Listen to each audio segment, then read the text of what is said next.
Picture a memory you'd bet money on. Maybe it's an argument you walked away from feeling completely right. Maybe it's the way a friend let you down years ago. Maybe it's just a story you've told at dinner so many times the words come out on their own. You can see it, you can feel it, you're sure. Here's the uncomfortable part. There's a very good chance it didn't happen the way you remember. Not because you're lying, because your brain quietly rewrote it. And it rewrote it in your favor. This isn't a glitch in a few unlucky people. It's running in your head right now. So let's talk about how your memory edits your past to protect your ego, why it does it, and what changes the moment you finally catch it in the act. Most of us imagine memory like a camera. Something happens, the brain hits record, and later you press play. Clean, accurate, permanent. It doesn't work like that at all. Memory is reconstructive. You don't replay an event, you rebuild it every single time out of scattered fragments. A face, a feeling, a place, a few strong details, and your brain fills the gaps with whatever makes sense. What fits the story and what fits you. Back in the 1930s, a psychologist named Frederick Bartlett had people read an unfamiliar folk tale and retell it later. They didn't just forget parts, they changed them. They swapped strange details for familiar ones. They smoothed the whole thing until it matched what they already believed the world was like.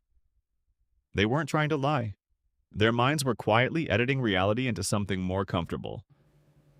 That editing never stopped. It's happening to you too. In the 1970s, a psychologist named Elizabeth Loftus showed people footage of a car crash, then asked about it using slightly different words. When she asked how fast the cars were going when they smashed into each other, people gave higher speeds.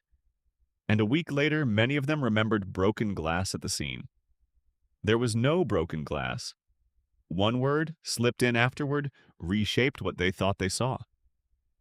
Then she went further. With nothing but gentle suggestion, she convinced a chunk of perfectly ordinary people that they'd been lost in a shopping mall as a child. Something that never happened. And they didn't just accept it. They added details. They described the fear. They remembered being found. Sit with what that means. If a calm stranger with a clipboard can plant an entire memory in an afternoon, imagine what you can do to yourself. Retelling your own story, alone, in your own head, for years. Now here's where it gets personal. Your memory doesn't edit at random. It edits with an agenda. And the agenda is protecting your sense of who you are. Psychologists call one version of this the self-serving bias. When something goes well, you remember your skill, your effort, your smart decision. When something goes badly, you remember the bad luck, the unfair setup, the other person. Same event, two completely different edits, and both of them feel exactly like the truth. Think about the last real conflict you had with someone. If you could play both of your memories side by side, they would barely look like the same event. In your version, you stayed calm and they overreacted. In theirs, it's the mirror image. You're not both lying. You've each been handed a cut of the footage, edited to keep you the reasonable one. There's another bias called consistency bias. You tend to misremember your past beliefs so they line up with what you believe now. Ask someone how they felt about something 10 years ago, and they'll often just describe their current opinion, fully convinced that's what they always thought. Your past gets quietly rewritten so your present self looks consistent and wise the whole way through. And notice the casting in almost every memory you have. You are rarely the villain of your own story. You're the hero who tried or the victim who got wronged. The other person's motives get a little darker. Your own get a little more reasonable. Your brain isn't keeping a fair record. It's writing a flattering one. Here's the part that genuinely unsettles people.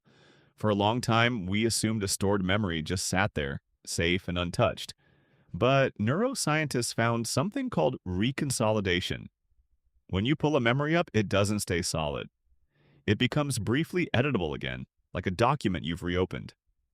Whatever you're feeling and believing in that moment can leak into it. Then your brain saves the file again, which leads somewhere strange. The memories you revisit the most, the ones you're the most certain about, are often the ones that have been edited the most. Every retelling is a tiny rewrite. That argument you've replayed 100 times isn't protected by all that replaying. It's been slowly reshaped by it. So that vivid feeling of certainty you get from a well-worn memory, that's not proof it's accurate. Sometimes it's just a record of how many times you've touched it. So why would evolution build a memory this unreliable? It sounds like a terrible design. But your brain was never trying to be a historian. It's trying to keep you functioning. Imagine waking up every morning with a perfectly accurate, unflattering record of every mistake, every cruelty, every cringe moment of your life. You might be too crushed to get out of bed. A little editing keeps your identity in one piece. It lets you forgive yourself just enough to keep moving. There's even a measurable pattern called the fading affect bias. The sting of bad memories tends to fade faster than the glow of good ones. So over the years, your past slowly tilts sunnier than it actually was. That's not an accident. That's maintenance. Your mind is protecting the one story you can never walk away from, the story of you. But protection has a price. If you never question your own memory, you'll defend a version of events that might simply be wrong. You'll carry grudges built on edited footage. You'll repeat mistakes you've quietly written yourself out of. You'll feel completely certain. And here, certainty is exactly the trap. The people who handle this best aren't the ones with perfect memories. They're the ones who hold their memories a little loosely. The ones who can say, "This is how I remember it." But I might be the unreliable narrator here. The ones who get curious instead of defensive when someone remembers it differently. So the next time a memory rises up feeling absolutely certain, especially one where you were completely right and someone else was completely wrong, pause and ask a quieter question. Not just what happened, but who's been editing this and what were they trying to protect? Because your memory isn't a clean record of your life. It's a story your mind keeps gently rewriting so you can live with yourself. And just knowing that, just catching it in the act once, is the beginning of seeing your past and yourself a little more honestly.